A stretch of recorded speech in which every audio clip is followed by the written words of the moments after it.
El misterio de la Santísima Trinidad. Meditación espiritual del Reverendo Padre José Luis Torres Pardo, fundador del Instituto Cristo Rey. Buenos Aires, 5 de septiembre de 2004.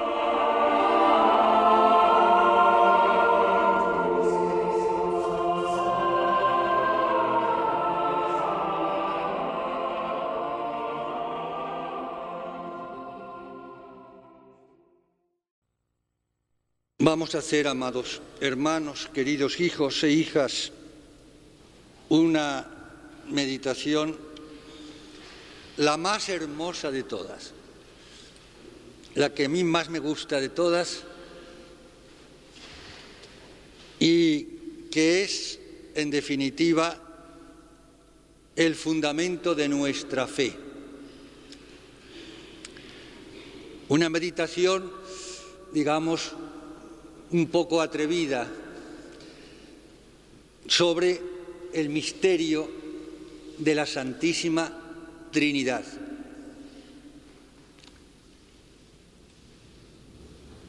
A estas alturas de mi vida y después de tantos años de estudiar teología, de meditar, de predicar, cómo uno cuando va escalando, ¿no?, una montaña, cuesta, pero cuando con esfuerzo, con la gracia de Dios, ya va llegando más arriba y más arriba, qué bien se respira.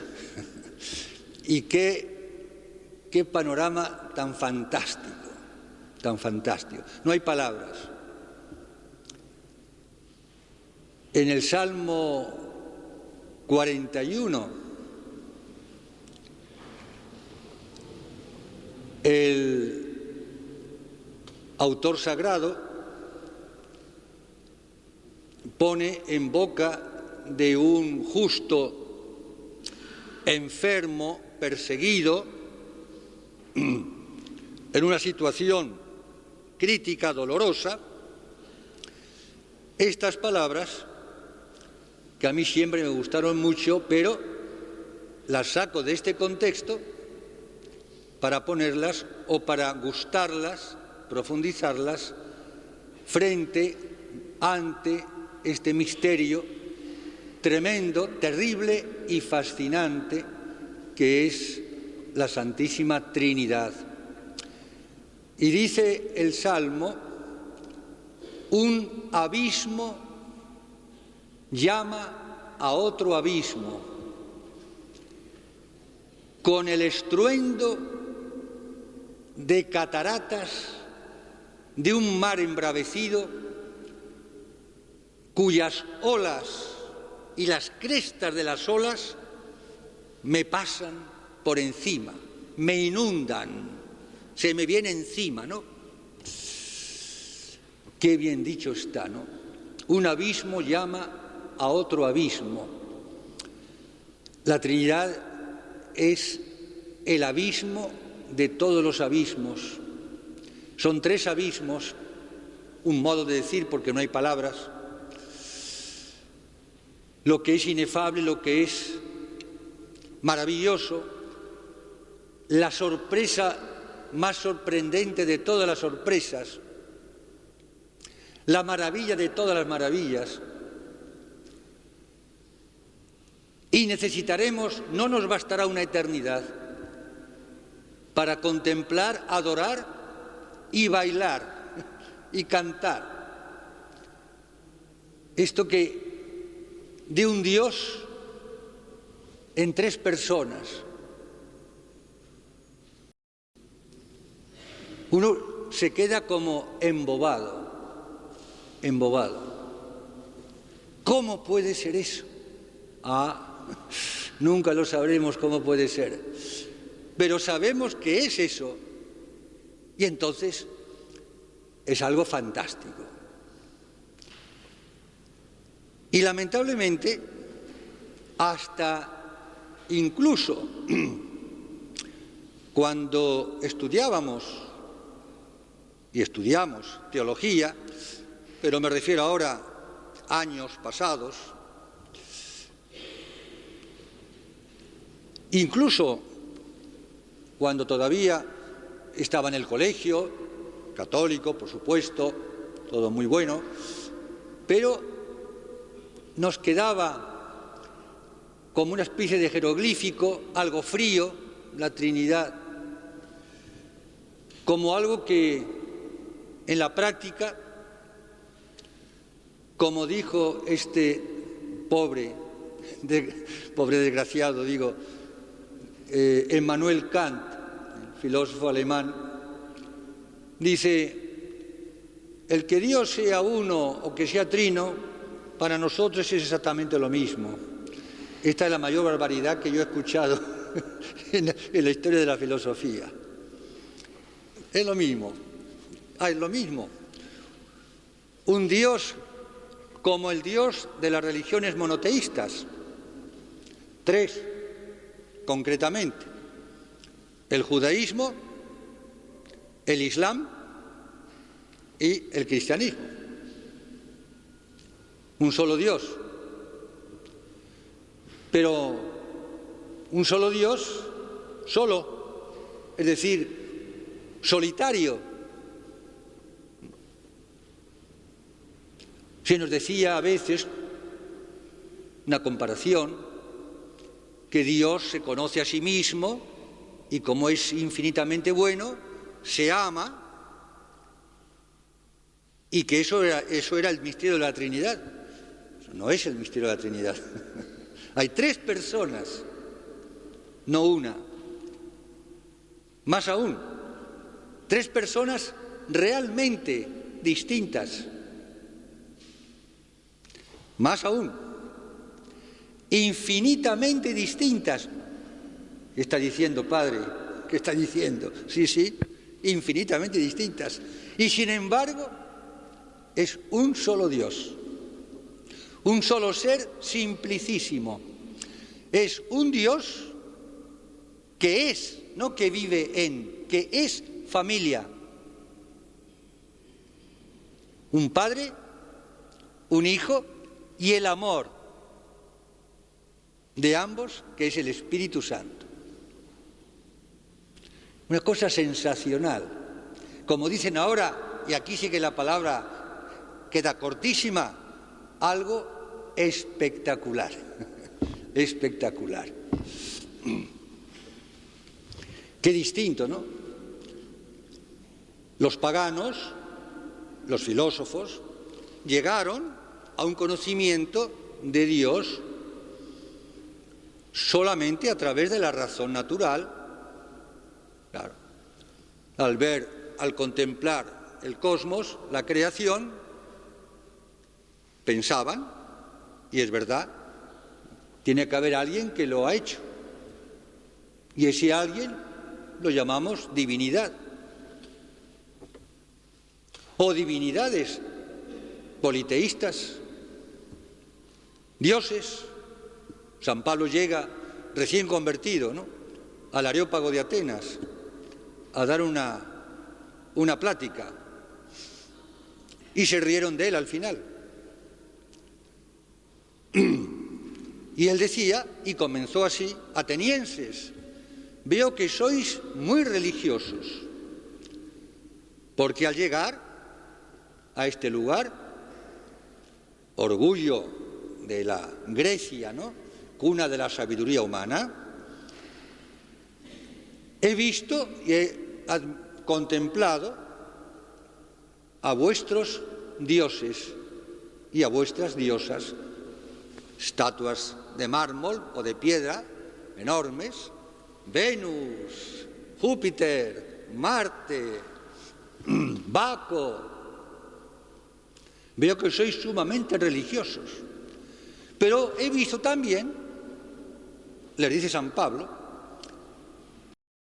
que habéis puesto un altar con esta inscripción: al Dios desconocido. Los paganos eran supersticiosos, como muchos católicos. y temían que si se olvidaban de poner un altar a un dios, había tantos dioses para ellos, que ese dios se iba a poner celoso y los iba a castigar, se iba a enojar. Y por si acaso, para calmar la ira de ese dios, pusieron al dios desconocido. Era un dios, digamos la palabra, terrorífico. Tenían pánico. Todas las calamidades las atribuían a Dios, las tempestades, todo. Y no era así, necesariamente. Claro, veían tantas maravillas en la creación, ellos no llegaron al concepto de creación. Por eso un Aristóteles, él pensaba que la materia era eterna, porque le parecía que Dios no podía, Dios se rebajaba si él hubiese hecho el cosmos. Dios está tan alto, tan lejos, tan arriba, que era indigno de él, ni siquiera crear nada. Fíjese, con toda buena voluntad, el filósofo. Pero ellos se daban cuenta que había en la creación y en el fondo del mar maravillas que todavía están por descubrir. Es cierto. Y entonces imaginaban dioses, el dios del amor, el dios de la guerra, hasta el dios del vino. En realidad lo que hacían era divinizar los vicios. Las diosas. Es una deformación de la revelación primitiva, por supuesto. Pero no solamente los paganos, sino que todo el Antiguo Testamento, estamos hablando ya de la revelación, en nuestra Santa Iglesia. El Antiguo Testamento, los patriarcas, los profetas, ignoraron el misterio de la Trinidad. Ellos eran celosísimos, y está muy bien, de el Dios único, Jehová o Yahvé, Elohim, el Dios del Sinaí, de las tablas de la ley, Moisés, un Dios único. Incluso algún texto, muy pocos, del Antiguo Testamento, a Dios le llaman Padre, pero nada que ver con la paternidad de Dios en el misterio trinitario, como sabemos y veremos. Monoteístas, un Dios único. Pero la gran sorpresa, como yo la llamo, lo más sensacional, el abismo del Dios del monoteísmo comparado con el Dios del Nuevo Testamento, digamos más concretamente, con el Dios revelado por Jesucristo, es el Dios uno y trino. La gran novedad, la más sorprendente noticia, Dios. Y no solamente esto, sino que tú le llamas a Dios, le llamas Padre, le llamas Abba, papá, como los niños a los papás. Por eso te condenamos, por eso una blasfemia, está completamente loco. Hay que ponerse un poco en el lugar de los judíos, no para justificarlos en absoluto, porque ellos habían visto los milagros, conocían las profecías, no tenían excusa, pero un poco sí, porque ver a un hombre, Jesús de Nazaret, que conocían desde niño, de un matrimonio María y José, de un clan de lo más pobre en Nazaret, que come, que duerme, que trabaja, que va a la escuela, todo aparentemente como un hombre cualquiera, por más que, claro, cualquiera tampoco, pero quiero decir que un hombre, en definitiva un hombre, por santo que sea, y que ese hombre, y que lo ven morir en la cruz, y que grita ¿Cómo? Aparentemente, desesperadamente. ¿Cómo? Dios mío, ¿por qué me has abandonado? Que pudiendo defenderse no lo hace, que se deja abofetear, flagelar, coronar de espinas, insultar, como un fracasado en la cruz, como un loco y un blasfemo, un exaltado, que al final se creyó que era Dios. Es terrible, amadísimos hermanos, es terrible, es trágico, ¿no? Es trágico. Y creer que es no solamente igual a Dios, sino que es el Hijo. Ellos sabían perfectamente, distinguían muy bien, como también nosotros, entre ser hijos de Dios con minúscula. En el Antiguo Testamento, a los reyes y a los ángeles a veces se les llama hijos de Dios, pero hijos con minúscula, nada que ver con Jesús, que es el Hijo con mayúscula, en singular, único. ¿Entienden lo que queremos decir? Eso a ellos les sonaba como una cosa que se rasgaban las vestiduras y se tapaban los oídos porque les parecía una blasfemia. Que tú te digas hijo de Dios. Es decir, que Dios tenga un hijo. Pero eso es una barbaridad. Es una herejía eso, que Dios tiene un hijo. Ellos se imaginaban como los dioses del paganismo, que los dioses tenían relaciones sexuales con las diosas o con las mujeres y tenían los hijos, que eran otros dioses, pero unos diosecitos más, con otro nivel, con perfil bajo, como dicen ahora, perfil bajo. Diosecitos como hijos de los dioses, ¿no? ¿Qué otra comparación podían tener estos pobres gentes? Yo trato de alguna manera de trasladarme al Antiguo Testamento, retroceder siglos. A nosotros ahora, como ya estamos acostumbrados desde chiquitos, ¿no?, en el catequesis, etcétera, y en las familias, en el catecismo, nos parece lo más normal. Dios es un solo Dios y en tres personas distintas. Pero para ellos esto era un disparate, una contradicción, una barbaridad. Una barbaridad. Ahora les cuento una anécdota, entre paréntesis, vivida cuando yo era novicio en España. No era yo, pero un novicio, el Padre Superior, como en las tandas de ejercicios, cuando venía ejercitantes que no sabían nada de religión, como es costumbre hoy día, ¿no? Pero ya entonces también había, ¿no? Entonces, en los tiempos libres, en algunos tiempos libres, el Padre Superior encargaba a un hermano, un novicio, que les diese un poco de catequesis a tal persona, incluso algunos para hacer la primera comunión. No sabían nada de nada. Y, claro, llegaron en el catecismo, preguntas y respuestas, ¿se acuerdan?, al misterio de la Trinidad. Entonces le explica, entre comillas le explica, ¿no?, el novicio al ejercitante, que Dios es un solo Dios en tres personas, etcétera. Bueno, y entonces al día siguiente le va a tomarle la lección, a ver si sabía, había aprendido lo que le dijo la víspera, ¿no? Entonces el hermano le dice al ejercitante: a ver, respóndeme, ¿el Padre es Dios? El otro se quedaba así como callado, en suspenso, no decía nada, un poco como asustado, sorprendido. Claro, el hermano un poco se puso nervioso. ¿Cómo? Vamos, ¿el Padre es Dios o no es Dios? Y dice, y otra vez, ¿pero qué le pasa? Dice, ¿tanto como Dios? ¿Cómo que tanto como Dios? El ejercitante creía que el hermano se refería al Padre Fundador.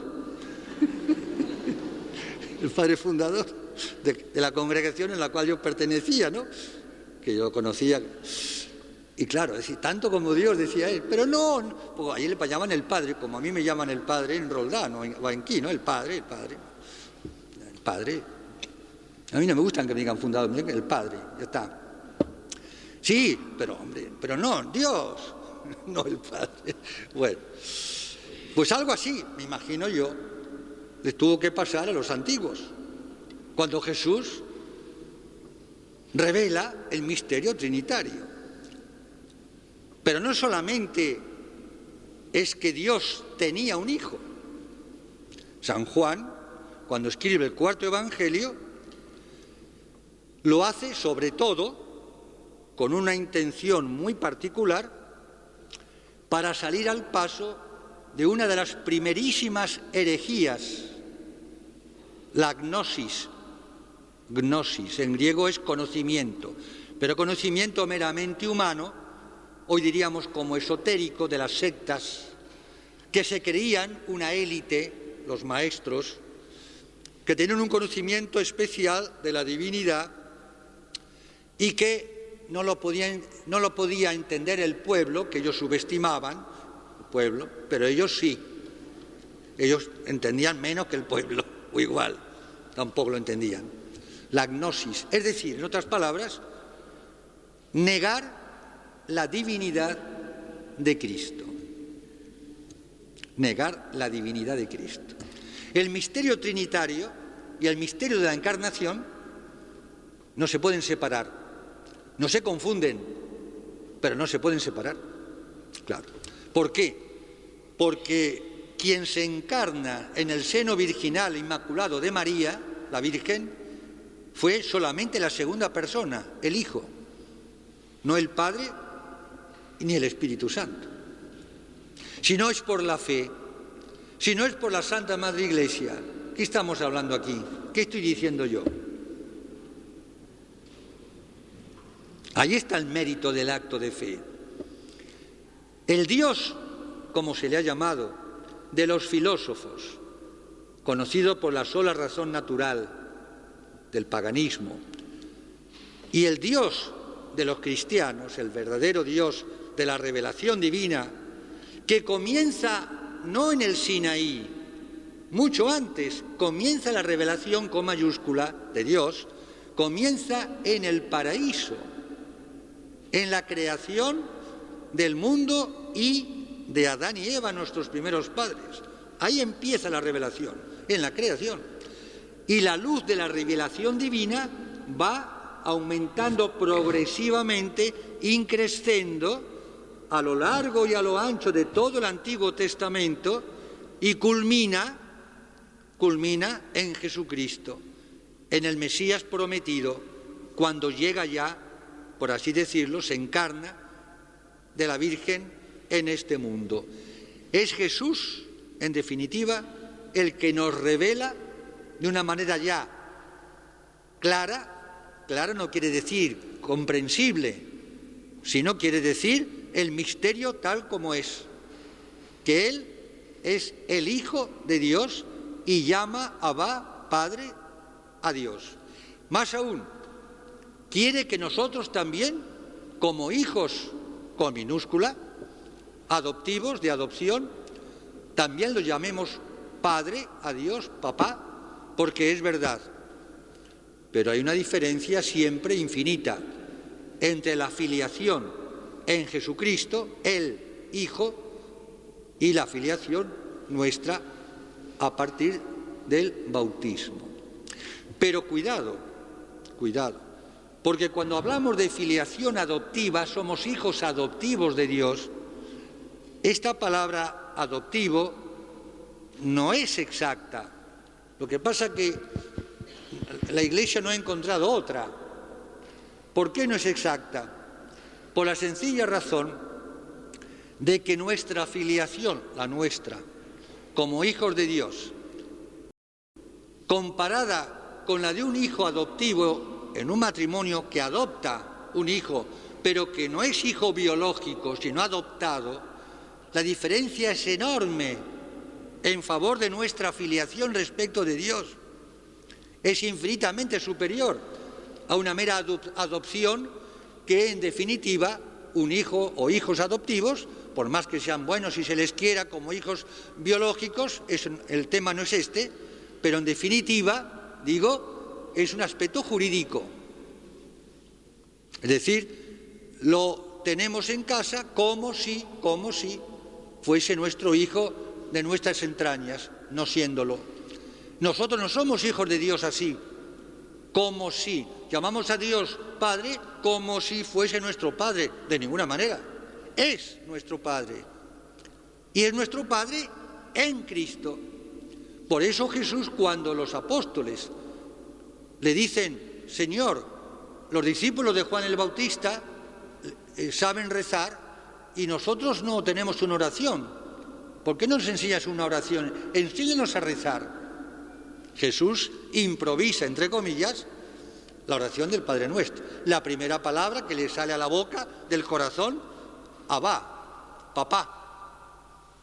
Dicho con todas las de la ley, con todas las letras. Nosotros hemos sido engendrados, no solamente creados. La diferencia entre ser criaturas de Dios a ser hijos de Dios, por el bautismo, por la gracia, en el Hijo, prolongación de la generación del Verbo, en la Trinidad, la diferencia es infinita.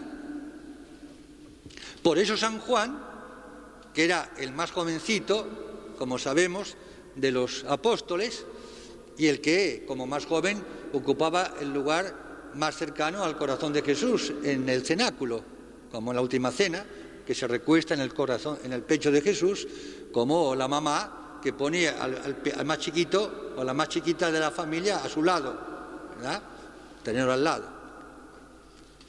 Pues digo que San Juan, cuando escribe el cuarto Evangelio y cuando escribe la primera epístola sobre todo, es un himno vibrante, gozoso, exultante, está como enloquecido, diciendo nosotros nos llamamos hijos de Dios porque lo somos.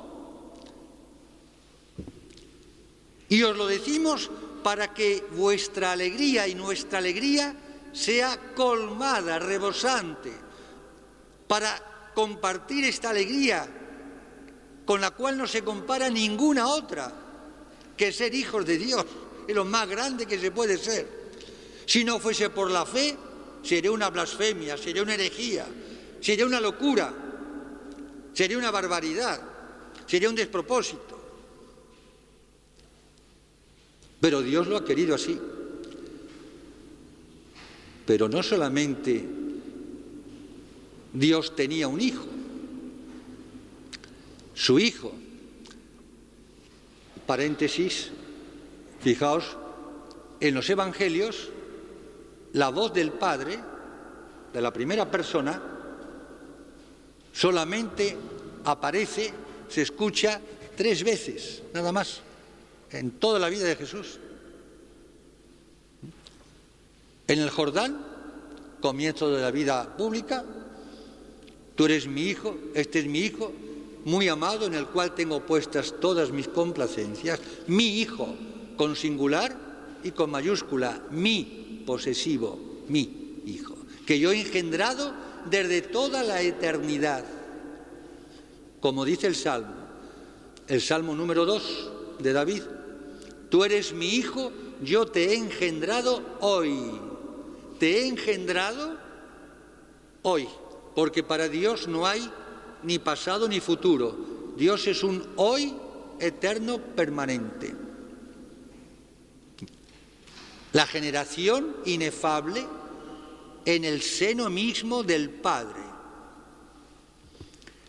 La segunda vez repite las mismas palabras en el Monte Tabor, la transfiguración, pocos días antes de la pasión y muerte en la cruz, cuando se transfigura y aparecen Moisés y Elías, y él está con los 3 discípulos, Pedro, Santiago y Juan, las mismas palabras, añadiendo, este es mi hijo muy amado, escuchadle, escuchadle.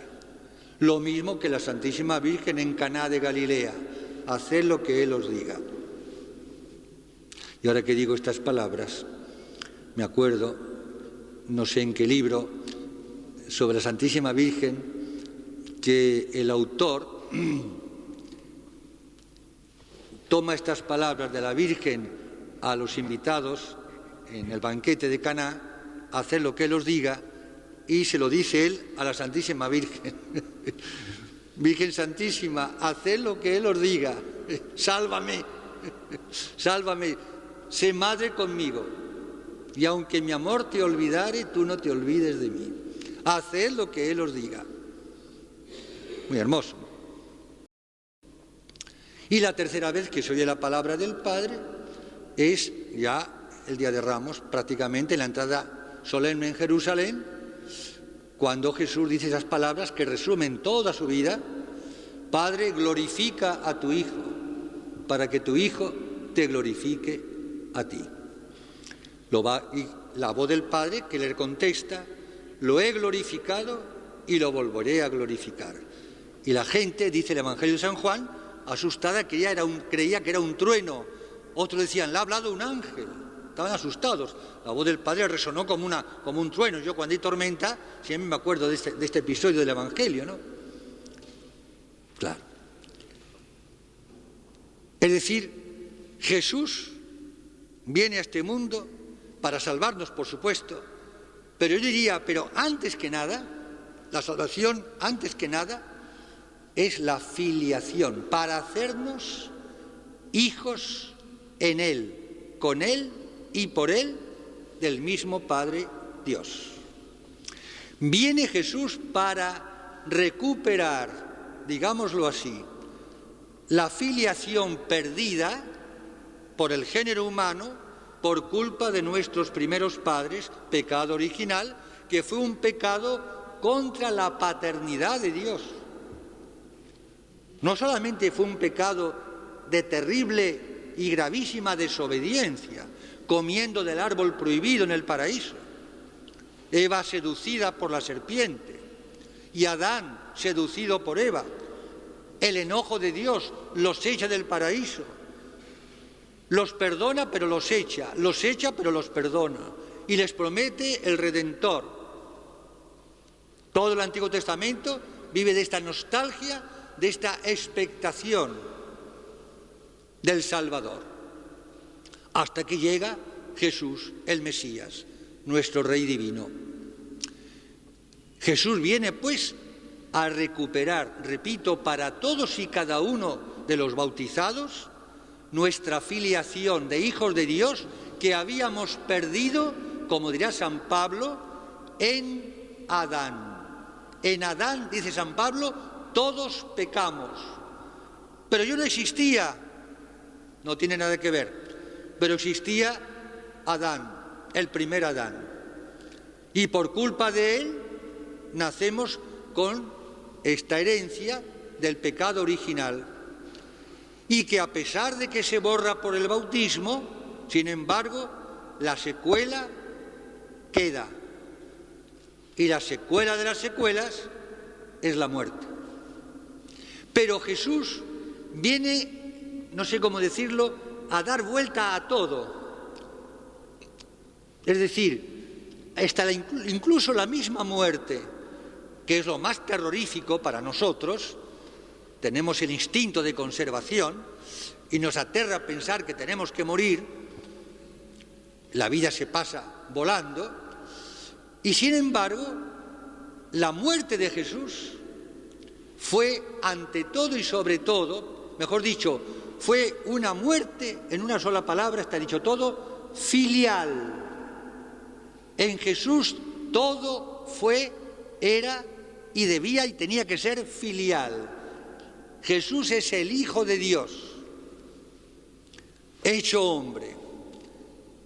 Por consiguiente, para Jesús, el sentido de la muerte cambia 180 grados, por así decirlo, completamente al revés, lo pone todo al revés.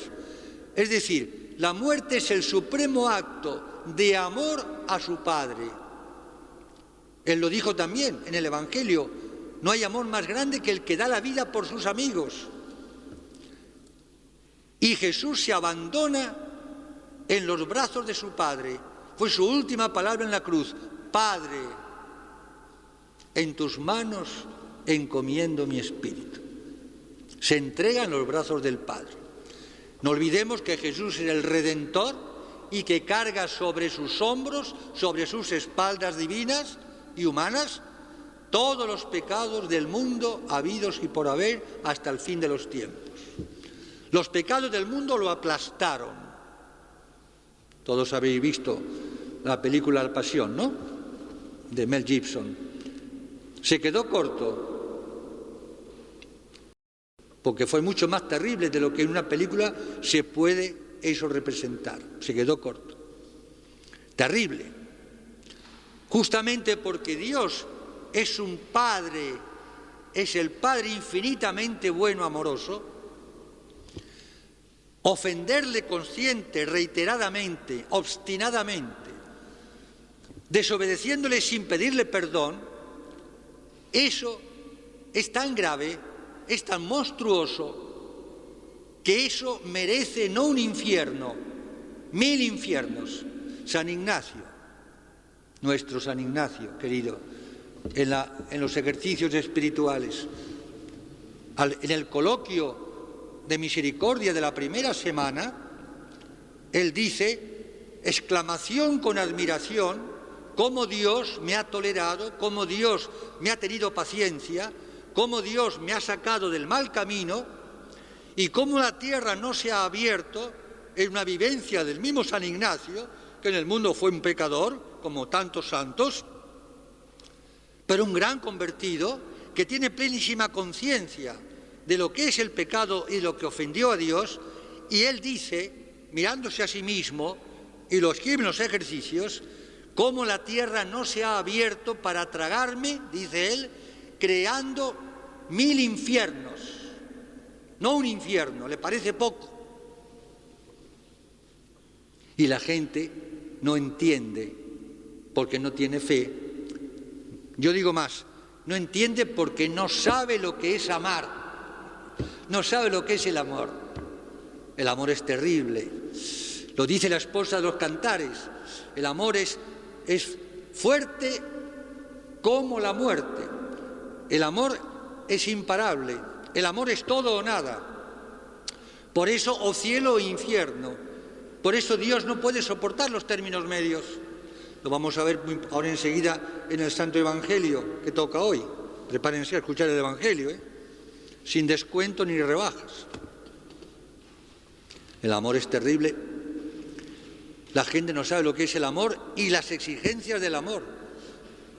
Y cuando San Juan dice Dios es el amor, Dios es amor infinito, olvidamos lo de infinito. ¿Cómo no va a haber infierno? Pues lógico. ¿Por qué? ¿Y por qué Dios, si es tan Padre, no perdona? Pero es el pecador que no pide perdón. ¿Qué más quisiera Dios? Mandó a su Hijo, lo llevó a la cruz, lo dejó que lo pisoteáramos, que lo abofeteáramos, que lo escupiéramos, para salvarme a mí, porque no quiere condenarme, pero respeta mi libertad. ¿Por qué? Porque el amor supone la libertad, faltaba más. ¿Quién diría, yo te obligo que me quieras? No, el amor tiene que salir de dentro, no es una cosa ahí forzada. Y más el amor de Dios. Faltaba más. Estamos, un abismo, ¿se acuerdan del Salmo? Un abismo llama a otro abismo, como una tempestad, ¿no? Cuando el barco va a la deriva, o los náufragos, las olas los voltean y desaparecen entre esas montañas de agua. Yo los he visto de chico en la playa, terrible, ¿no? Cuando el mar está bravo, terrible, ¿no? Y ese es el misterio de Dios uno y trino. Es terrible. El misterio tremendo, terrible y fascinante al mismo tiempo, que causa terror y al mismo tiempo que atrae, que fascina, ¿no? Claro. Pero ahora, fíjense que nos falta todo, no he dicho nada, pero la aguja del reloj no para. Fíjense que me acuerdo una anécdota que estábamos leyendo en el noviciado también, y el Padre Superior pidió que fuese a la biblioteca el bibliotecario de la comunidad para leer en el comedor, como hacemos en las tandas, ¿no? Como hacemos nosotros. Leemos durante el almuerzo y la cena, después un poco de recreo, que trajese una vida de Santa Teresa de Jesús, que él era muy devoto de Santa Teresa, como yo también, para leerla, y aparece el bibliotecario con una vida que era muy pequeñita, así, un librito, ¿no? Y apenas comienza, cuando el Padre Superior ve ese librito, dice, no. ¿Cómo va a tener una vida de Santa Teresa resumida? No se puede, es demasiado grande. Busca uno más. A mí me gustan los libros gordos, siempre que sean densos, ¿no? Porque el amor desborda. Aquí lo mismo. Vamos a hacer un resumen de la Santísima Trinidad. ¿Usted está loco?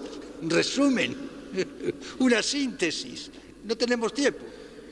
Pero al menos vayamos un poco a la tercera persona. Pobrecito el Espíritu Santo, con eso que es la tercera persona, durante siglos la teología del Espíritu Santo y la devoción quedó en el olvido. Empecemos por decir la devoción en la Santísima Trinidad. El Concilio y el Santo Padre, querido, dio un empujón a la teología de la Trinidad y nos preparó para el nuevo milenio, ¿no? Con 3 años de preparación, cada uno consagrado a una de las 3 divinas personas.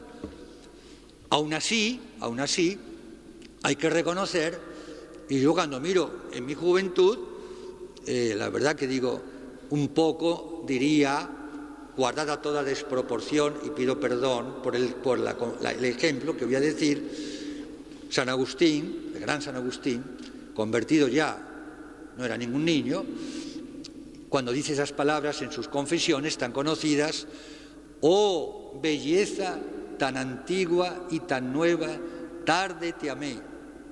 Oh belleza tan antigua y tan nueva. Tan antigua porque es eterna y tan nueva para mí porque a mis 30 y más años, en la catequesis, San Ambrosio en Milán, San Agustín abrió los ojos de la fe y llegó a ser el gran santo y doctor, padre de la Iglesia, teólogo, y una fuente inexhausta, ¿no? ¿Y por qué digo esto? Porque yo pienso para mí también, cuando me acuerdo de estas palabras, tarde te amé, un poco, tarde te conocí, oh Trinidad tan antigua y tan nueva, tarde te conocí. Lo sabía por el catecismo y por la teología, sí, pero no como vivencia, ¿no? Y, claro, eso es una fuente de una felicidad, de un gozo indescriptible, ¿no? Es para bailar, para cantar y para gritar y todo, porque es. Y el pobre Espíritu Santo, digo, como la tercera persona, además es muy difícil, ¿no? Porque el Espíritu Santo no tiene rostro. Al Padre, bueno, uno se lo imagina, ¿no? Padre con. Al Hijo, por supuesto, se hizo hombre, tiene rostro. El Espíritu Santo no tiene rostro. El Espíritu Santo, de las 3 divinas personas, si cabe decirlo así, para nosotros, visto desde nuestra pequeñez, es la más misteriosa de las 3, porque no tiene rostro. El amor del Padre y del Hijo. ¿Cómo puede ser una persona? Tenemos que prever, tenemos ya que dar por presupuesto, tenía que haberlo dicho antes, pero lo digo ahora, esto es una cosa de sentido común, que la palabra persona, la palabra Padre, la palabra Hijo, la palabra amor, en Dios tiene un sentido infinitamente más trascendente, distinto y superior del que nosotros entendemos o le damos o del cual tenemos conciencia o experiencia.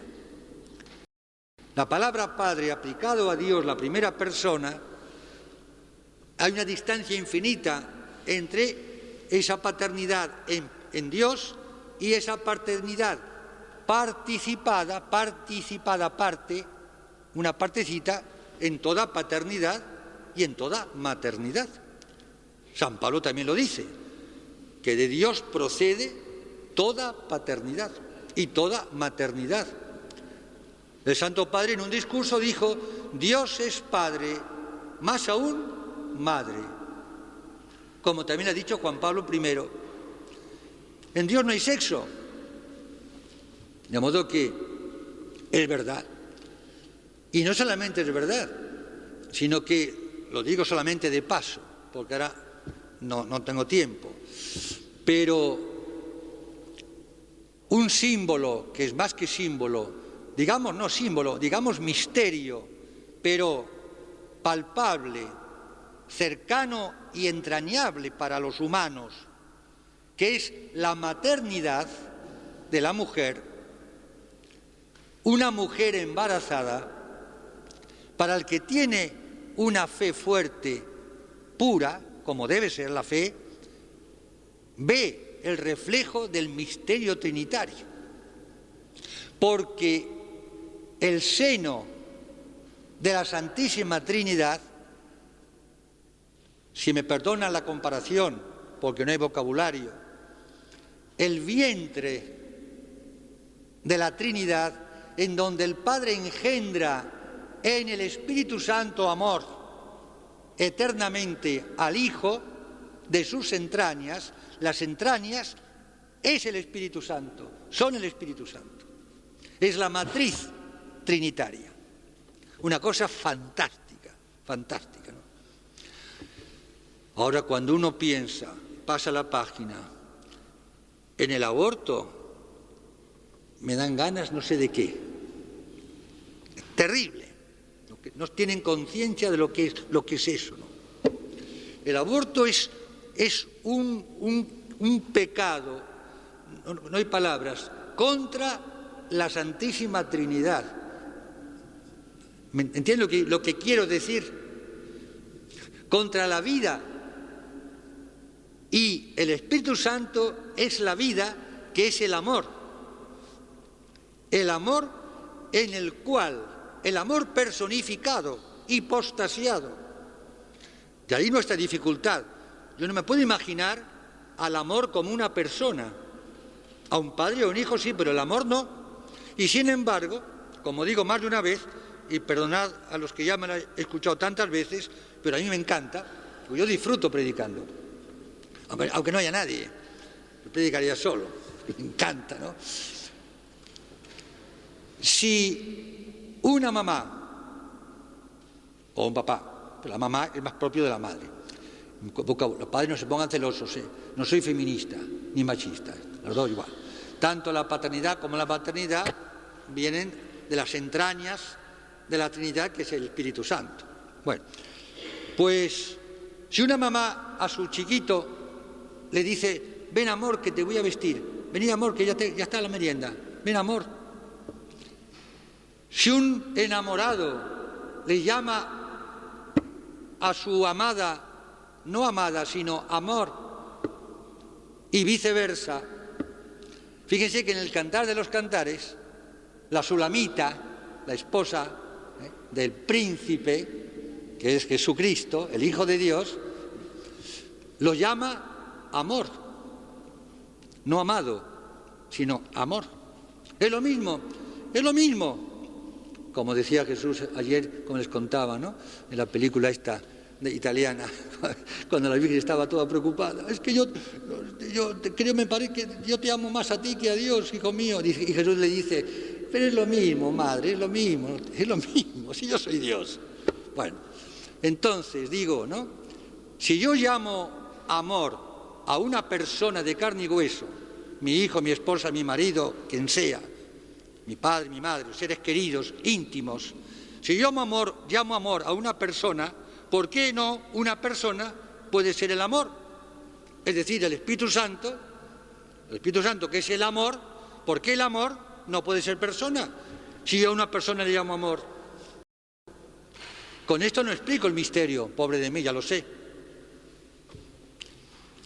Una vez un sacerdote muy bueno, que yo conocí cuando era joven, un santo, ¿no?, en una parroquia de Madrid, en la homilía, habló un poco del misterio de la Santísima Trinidad.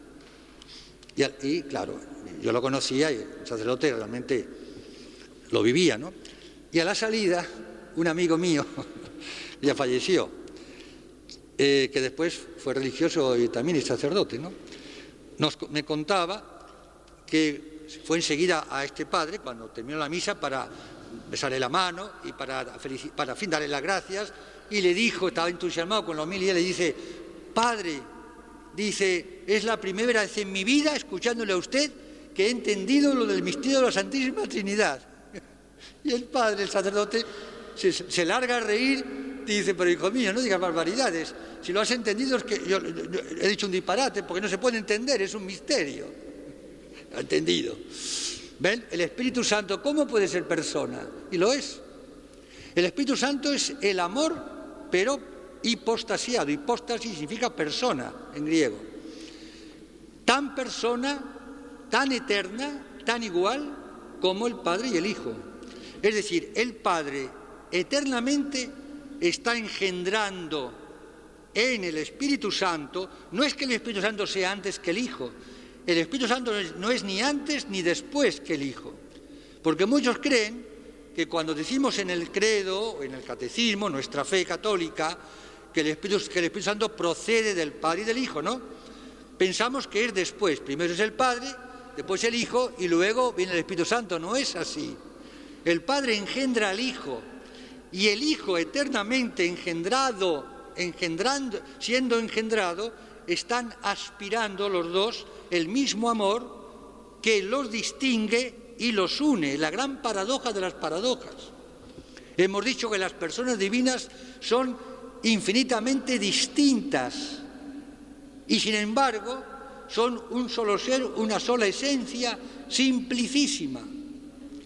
En Dios, lo que se llama en la Trinidad concretamente el dinamismo trinitario o movimiento trinitario, como dice la Iglesia, el Magisterio, ese movimiento dinamismo tiene tres aspectos, que es una sola cosa, pero tenemos que decirlo uno después de otro porque no podemos abarcar todo, algo que es infinito e inefable, pero todo es una misma cosa. Primero es una profundidad, una plenitud. San Pablo y los demás apóstoles, pero San Pablo especialmente habla muchas veces del pleroma. En griego significa plenitud. Llegada a la plenitud de los tiempos, el Padre envió a su Hijo al seno de la Virgen para hacernos hijos adoptivos suyos. Cristo, lleno de gracia, plenum gratiae et veritatis. La Santísima Virgen, el ángel Gabriel, gracia plena, plenitud del tiempo, plenitud de gracia, plenitud de amor. Dios es plenitud infinita, energía infinita, amor infinito, vida infinita, fecundidad infinita. ¿Qué más? Paternidad infinita, filiación infinita. Todo es lo mismo, son sinónimos. Esto es lo primero de todo, en el dinamismo trinitario, plenitud. Segundo aspecto de esta energía infinita, de este dinamismo, desbordamiento. Desbordamiento. Es como la mamá, cuando le llega el momento de dar a la luz, desborda, saca al hijo de sus entrañas y el hijo se abraza a ella. Dios, el Padre, desborda de esa plenitud de paternidad, de fecundidad, es tan infinita, tan colosal, que engendra un solo hijo al cual le da toda su sustancia.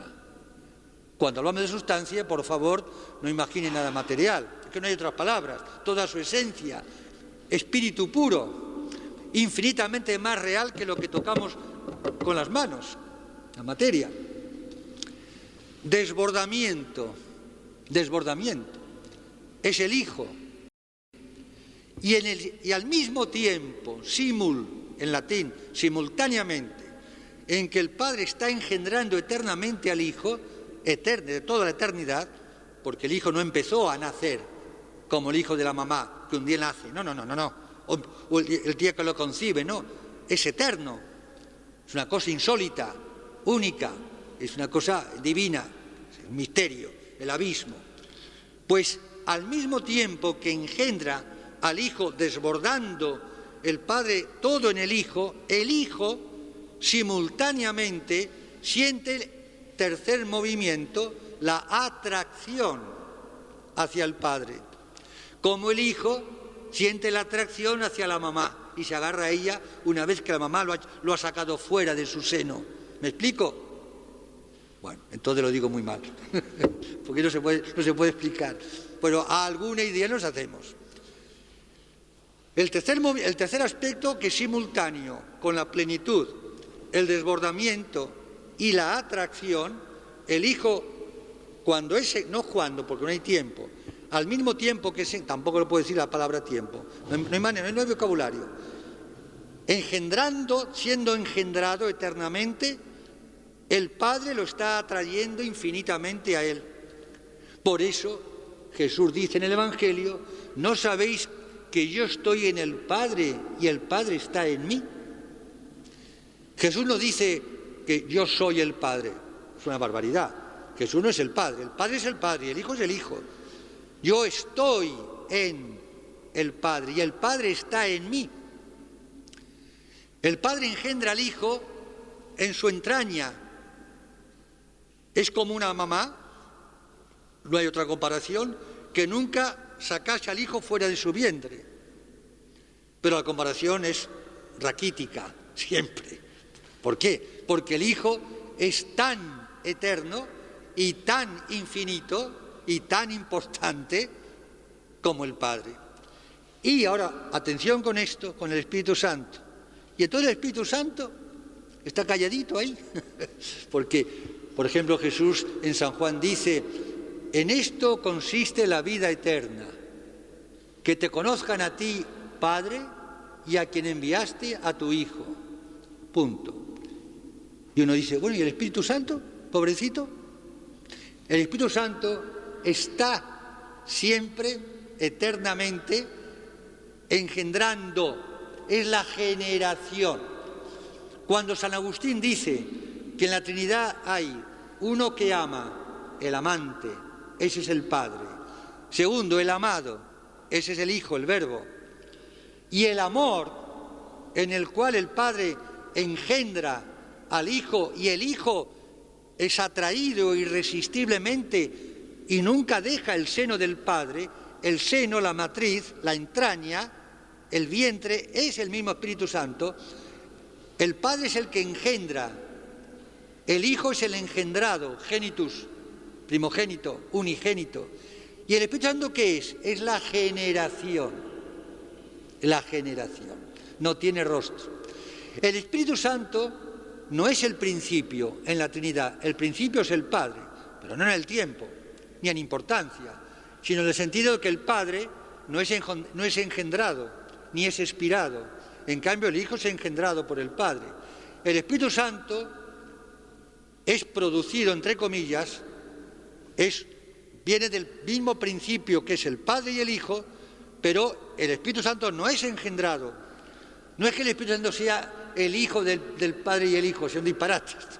No es así. El Espíritu Santo está en el principio, generación, plenitud del Padre al Hijo, y está en el final, llamando final a la atracción que el Padre ejerce simultáneamente, generándolo al Hijo. El Hijo es engendrado y atraído simultáneamente por dos fuerzas contradictorias aparentemente, y ahí está la gran paradoja de las paradojas.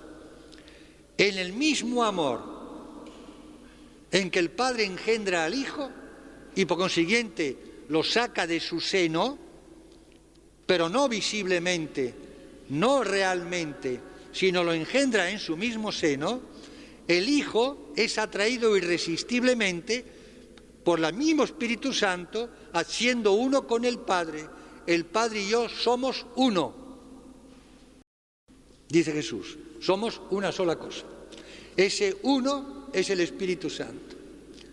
Fíjense, en la Trinidad es fundamental Y el Espíritu Santo, paradójico también, al mismo tiempo que marca la diferencia entre el Padre y el Hijo, por el cual el Padre engendra al Hijo y por consiguiente se distingue del Hijo, al mismo tiempo está marcando lo contrario de la diferencia, que no es lo contrario, sino lo opuesto, es decir, no lo contradictorio, quiero decir.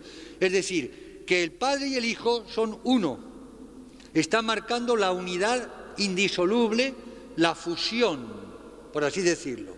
El Espíritu Santo es el amor por el cual, con el cual y en el cual el Padre y el Hijo se funden, pero no se confunden. Más no me pidan, porque el vocabulario no da para más, suficiente con eso. Para decir realmente una cosa fantástica, maravillosa. La felicidad de los bienaventurados, la visión beatífica, esencialmente consiste en los que están en el cielo esperando la resurrección de los cuerpos, ni más ni menos que en esto. El quedar en un éxtasis. Fíjense que ahora que digo éxtasis en griego significa salir de sí. Una persona queda extática, extasiados, fuera de sí, claro, como los santos quedaban fuera de sí. Pues el Hijo en la Trinidad es el éxtasis del Padre, que se ve como reflejado en el Hijo. Cuando éramos jóvenes o en la catequesis, y ya también sacerdotes, para poner alguna comparación, usábamos la comparación del espejo. El espejo, yo me veo en el espejo y esa soy yo, pero yo rompo el espejo y a mí no me pasa nada. Una cosa muy misteriosa lo del espejo, ¿no? Y se pone un espejo frente al otro, ¿cuántas veces se reproducen las imágenes? Bueno, pero ¿eso qué quiere decir? El Hijo es el espejo en el cual se ve reflejado el Padre perfectamente. Por eso Jesús llega a decir en el Evangelio estas palabras que a mí me hacen gracia, y pido perdón a Jesús porque lo quiero mucho, me hacen gracia porque me imagino la cara de los discípulos. Cuando Jesús dice, cuando Felipe está en el cenáculo el Jueves Santo, y le dice Felipe al Señor, le dice, Señor, muéstranos al Padre y esto nos basta. Porque Jesús le estaba siempre revelando al Padre y al Espíritu Santo que le he prometido, cuando suba a los cielos os enviaré el Espíritu Santo. Y Jesús le dice a él y a los demás que están embobados, que no entienden nada, como nosotros, como yo, Felipe, quien me ve a mí, ve al Padre. Yo me imagino la cara de Felipe y de los demás. Yo me quedo igual. Y sin embargo, ¿cuántas veces, y vuelvo otra vez al amor humano y a lo grandioso que es el matrimonio, sacramento, pero este tema lo dejo para el mes que viene, si Dios me da vida y humor, para la conferencia sobre amor, matrimonio, celibato, que va a ser una prolongación de esta sencilla meditación. ¿Por qué recurro de nuevo al matrimonio? Porque justamente cuántas veces ocurre, digo, pero ¿no me conoce? Digo, ya sé, tú eres el hijo de fulanita, de menganito, basta verte la cara. Digo, igual que la cara de tu padre, igual que tu madre, igual. ¿Sí? ¿Y no hay hermanos gemelos? Y hay algo que uno transmite, claro. ¿Qué cosa que es ser más parecido que un hijo a su padre y a su madre? Y a veces el parecido es una cosa increíble, ¿no? Como a veces yo les digo, hay el hermano Alejandro, ¿no? Bendito, Torres la Croce, que es gemelo con la hermana María de la Cruz, ¿no? Y a veces les digo en broma, digo, cuando te veo a tu hermana, pero vestido de religioso. Y cuando veo a tu hermana, te veo a ti con un velo de monja. Que es verdad. Bueno, ahí está. Ahora imaginen que el parecido fuese total. Eso se da en la Trinidad. Y sin embargo, el Padre, siendo uno con el Hijo y coincidiendo la imagen del Padre en el Hijo perfectamente, como el espejo, esa es mi imagen, tal cual, sin embargo, la diferencia entre los dos es infinita. El peligro está en dos cosas, por así decirlo, con respecto a la Trinidad. Acentuar tanto la unidad de esencia, como en el pasado, que prácticamente desaparece la Trinidad de personas. Entonces, el Hijo sería el Padre que se conoce, eso sería el Hijo, y el Padre que al conocerse se ama, sería el Espíritu Santo, pero sería una sola persona, el Padre, en definitiva. Eso es falsísimo, es una herejía, eso no es así. O bien al revés, y a ver sin darse cuenta, por acentuar las tres personas realmente distintas e infinitamente distintas, sin darme cuenta veo tres dioses, como pasan las estampas. ¿Cómo voy a pintar yo la Trinidad? Al Padre con barba, al Hijo en la cruz, bueno, al Hijo sí porque se hizo hombre, y el Espíritu Santo una palomita. ¿Qué va a hacer? Pero no es así, no es así. ¿Se dan cuenta? Es todo paradoja de paradojas. La paradoja es una contradicción aparente, pero no real. Y más cuando se trata del ser mismo de Dios, de su plenitud de ser. El Espíritu Santo es el don, la donación. El Espíritu Santo es la energía, es la fuerza, es el poder. Padre omnipotente, la fuerza del Padre, la fecundidad es el Espíritu Santo, la fecundidad del Padre. No se puede pensar un instante en una de las tres personas sin pensar necesariamente en las otras dos. Es imposible, la una sin la otra. Y las tres coeguales, coeternas, la misma importancia infinita, la misma dignidad. El Espíritu Santo en la Trinidad tiene esta función paradójica, de nuevo. Por una parte, la fusión del Padre y el Hijo en uno, y al mismo tiempo la donación, la apertura, hablamos antes de desbordamiento. Por eso, la creación del mundo, del cosmos, la encarnación del Verbo, toda la vida de Jesús, la Iglesia, los sacramentos, todo es obra de las tres divinas personas, pero cada una según su propia personalidad. El Padre como Padre, el Hijo como Hijo y el Espíritu como Espíritu. Los tres necesariamente están en el instante en que Dios, uno y trino, dice hágase la luz. Y la luz fue hecha. El Padre es la luz, el Hijo es luz, el Espíritu Santo es la luz, y así lo llamamos. Sin embargo, son personas realmente distintas. La creación es obra de los tres, pero cada uno, vuelvo a repetir, de las personas según su propia modalidad. La encarnación, lo mismo, lo sabemos por los evangelios.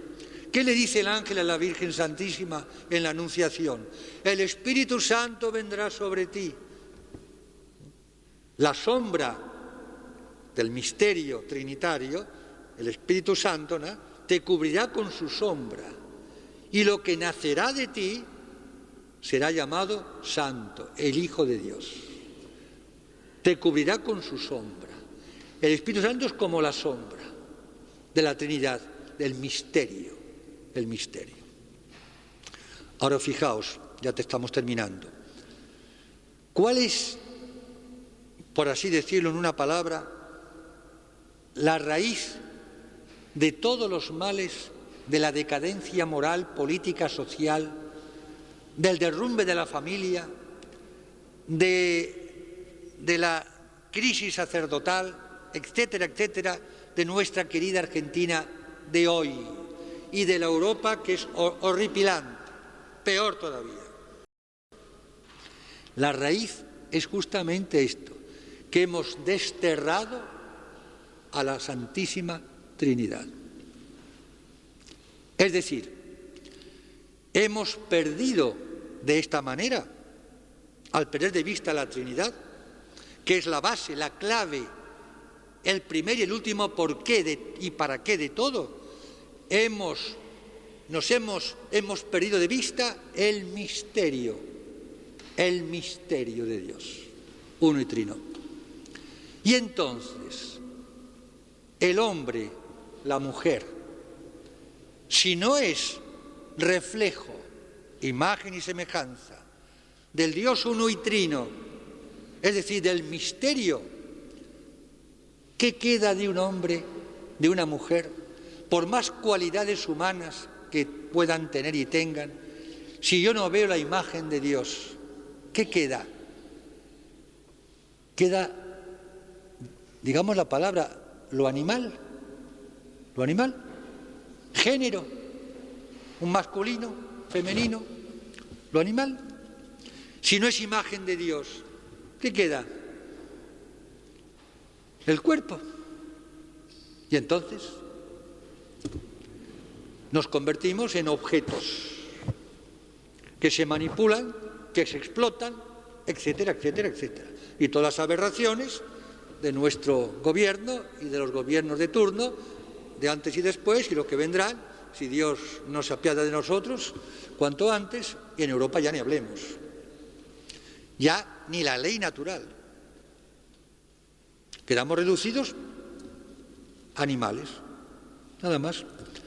Y entonces somos tratados como animales, exactamente, con perdón de los animales.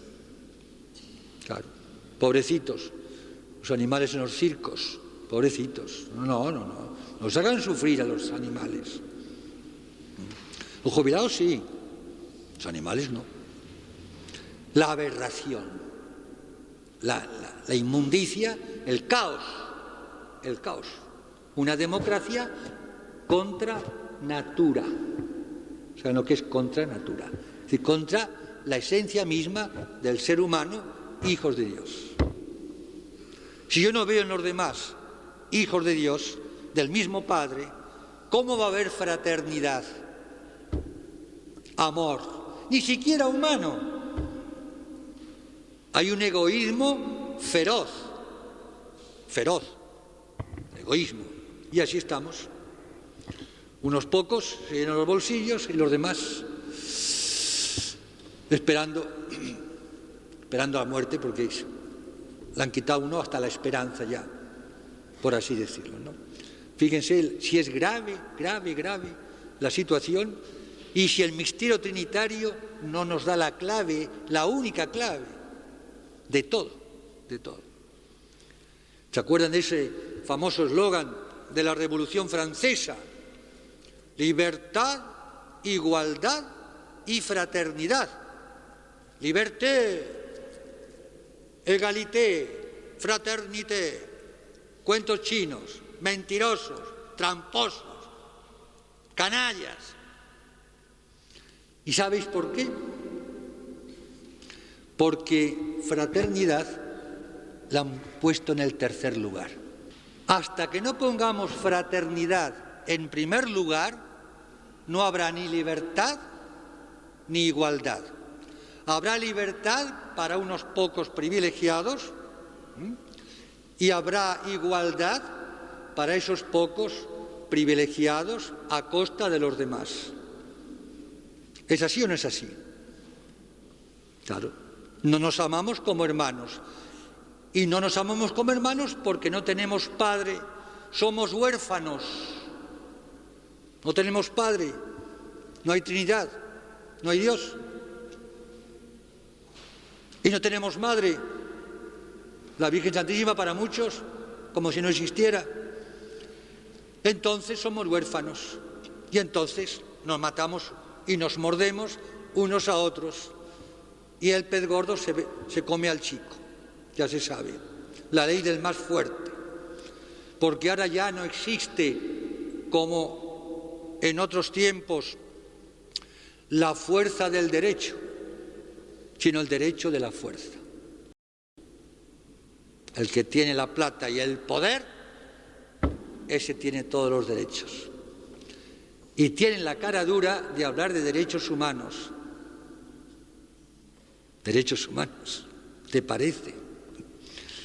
Y tienen la cara dura de hablar de derechos de los animales. ¡Qué barbaridad! ¡Qué barbaridad! Entonces, esto es el caos. Es toda la obra de Dios, como decimos vulgarmente hablando, patas arriba. Es horripilante. Es una estructura de pecado. No solamente pecados personales. ¿Quién no es pecador fuera de la Virgen? Más o menos. No se trata de eso. Es un estado social, económico, político de pecado mortal. Estructuras de pecado mortal. ¿Me explico? Estructura. El sistema está corrompido por su base. Ahí están las leyes que se están firmando. Que no se respeta ni la naturaleza siquiera. Fraternidad, como decía aquel, todos somos iguales, pero unos son más iguales que otros. Todos somos hermanos, pero unos se llevan todo, o casi todo. ¿Por qué? Y porque fuera de Dios es el caos. ¿Ven? Y termino, porque en la Sagrada Eucaristía, que ahora celebramos enseguida, Santa Misa, la Eucaristía, Cristo realmente presente, con su cuerpo, alma, sangre y divinidad, es como un compacto, no sé cómo decirlo, no hay palabras, como el infinito contraído, ¿no? San Pablo lo dice en una expresión también paradójica y muy fuerte, en el cual, en Cristo dice, habita la plenitud de la divinidad. Dios mío, ¿cómo en un hombre, por perfecto que sea, de carne y hueso, como el corazón de Jesús, puede habitar la plenitud de la divinidad, que es infinita? El Hijo de Dios, el Verbo, pues es así. Y la Eucaristía es esto. La Eucaristía es lo que sostiene al mundo. Lo que parece un trocito de pan, pero consagrado, que no es pan. El mismo Cristo en la Eucaristía es el que está sosteniendo al mundo. Y el Espíritu Santo es el que nos da el pan del cielo. Jesús dice en el sermón sobre el pan de vida, mi Padre es el que os da el verdadero maná, el verdadero pan del cielo, no como el pan que comieron nuestros padres o vuestros padres en el desierto y murieron. El pan de vida. El que coma mi carne y beba mi sangre tiene la vida eterna.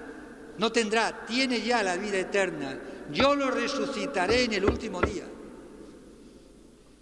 La Eucaristía es la gran garantía y signo infalible de salvación y de predestinación.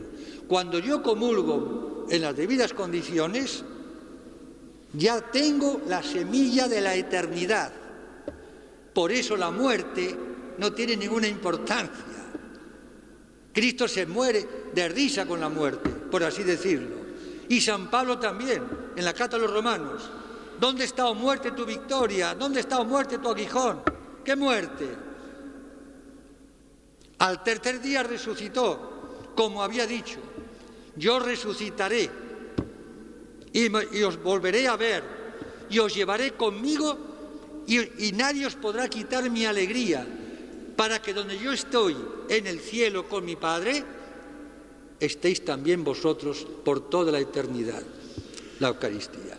Nos unimos, amadísimos hijos, a la clausura del Congreso Eucarístico en Corrientes, y la Eucaristía es lo más grande que Dios ha hecho en toda la creación, porque la Eucaristía no es algo, la Eucaristía es alguien. La Eucaristía es todo. Y cuando comulgo, aunque es verdad que está la segunda persona solamente encarnada y también sacramentada, pero con el Hijo están siempre, inevitablemente, el Padre y el Espíritu Santo. ¿Se dan cuenta? Porque es el Padre el que nos da a comer a su Hijo, hecho pan y vino. Y es el Espíritu Santo quien, por medio del sacerdote, La epíclesis, como se llama en la liturgia, invoca al Espíritu Santo instantes antes de consagrar el pan y el vino, empleando las mismas palabras de Jesús, sea quien sea el sacerdote, no importa, pero consagra el pan y el vino y comemos al mismo Hijo de Dios. Una anécdota y termino del tiempo de la persecución religiosa llamada Guerra Civil Española. Me lo contó una hermana carmelita de la cual les hablé, que está en Comodoro, que tiene mi misma edad y que yo sin saberlo y ella también nos conocimos de niños en la Guerra Civil. Las familias eran muy amigas. Pues me contaba una anécdota de la guerra, de cuando ya estaba, al terminar la guerra, cuando las tropas de Franco venían a la liberación, por consiguiente los rojos, los comunistas ya estaban ya en la retirada, un miliciano, un comunista, un soldado, estaba enojado contra un soldado de los nuestros, católico, y cuando el católico le decía, ya está, las tropas de Franco, estáis perdidos, están perdidos. ¿Y saben lo que le contestó el otro? ¿Cómo no vamos a estar perdidos si vosotros coméis a Dios? La comunión. Si vosotros coméis a Dios, ¿cómo no vamos a estar perdidos? ¿Cómo nosotros, queridos hijos, en un paganismo en el que vivimos, no vamos a estar felices y contentos? ¿Qué vamos nosotros a lloriquear? Al contrario, ¿cómo nosotros vamos a estar perdidos si comemos al mismo Dios? Que así sea.